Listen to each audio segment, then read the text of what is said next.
मलकापूर ग्रामीण पोलीस ठाण्याच्या हद्दीत गुन्हेगारीचा आलेख चिंताजनक रीतीने वाढत असून अवघ्या 24 तासांच्या आत दुसऱ्या दरोड्याची घटना घडल्याने कायदा व सुव्यवस्थेचा गंभीर प्रश्न निर्माण झालाय।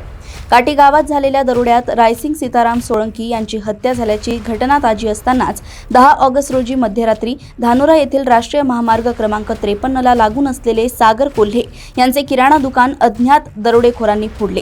या घटनेची माहिती मिळताच उपविभागीय पोलीस अधिकारी, ग्रामीण पोलीस निरीक्षक, फिंगरप्रिंट तज्ज्ञ आणि फॉरेन्सिक पथकाने घटनास्थळी धाव घेऊन पुरावे गोळा करण्यास सुरुवात केली आहे। दाभाडीतील गंभीर गुन्ह्यांसह ग्रामीण भागात खून, चोरी व दरोड्याच्या घटनांचे सत्र सुरू असल्याने नागरिकांच्या सुरक्षेचा प्रश्न ऐरणीवर आलाय। दरम्यान धानोरा दरोड्याबाबत प्रसार माध्यमांना अधिकृत माहिती देण्यास पोलीस प्रशासनाने नकार दिल्याने तपासाच्या दिशेबाबत अस्पष्टता कायम आहे। पोलिसांचा धाक संपल्याची भावना नागरिकांमध्ये निर्माण झाली असून गुन्हेगारांचा तातडीने शोध घेऊन कडक कारवाई करण्याची जोरदार मागणी होत आहे।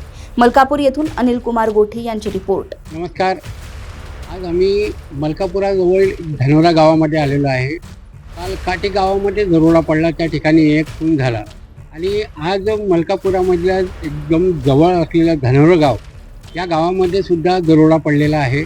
पोलिसांच्या नाकावर टिचून पुन्हा पुन्हा अशा प्रकारचे गुन्हे होतात, पण पुन्हा पुन्हा असा प्रकार घडू नये म्हणून पोलिसांकडून कोणत्याच प्रकारची दक्षता घेतली जात नाही आहे। नागरिक असुरक्षित आहे, महिला असुरक्षित आहे। कुठेतरी पोलिसांनी ह्या गोष्टीकडे जास्त लक्ष केंद्रित केलं पाहिजे आणि गुन्ह्यांचा कुठेतरी तपास करून लोकांना न्याय दिला पाहिजे। आपल्यासोबत ज्यांच्या दुकानामध्ये चोरी झाली ती व्यक्ती आहे, विचारू आपण त्यांना काय नुकसान झालेलं आहे। आता काय नाव तुमचं? सागर कोल्हे। काय किती वाजता घटना घडली तुमच्या इथे? हा दरोडा किती वाजता पडला? 2:30 पावणे 3। काय काय नुकसान झालं? आणि पैसे वगैरे नेले आणि सगळं सामान अस्ताव्यस्त केलं। बरं, तर पोलिसांना तुम्ही कधी माहिती दिली? आज सकाळी दुकानात आल्याबरोबर। नेमका अजून काय काय माल गेलेला आहे काही?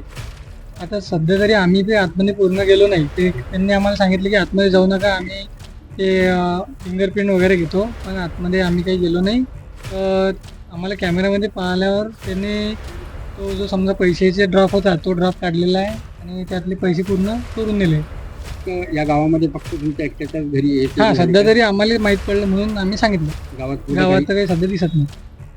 तर अशा प्रकारची शोकांतिका आहे की चोरी होते, चोर माल घेऊन पळून जातात, नागरिकांचं नुकसान होतं, पण पोलीस फक्त पाहण्याची भूमिका घेतो। ही शोकांतिका आहे। मी अनिल कुमार गोठी, देशोन्नत न्यूज, मलकापूर।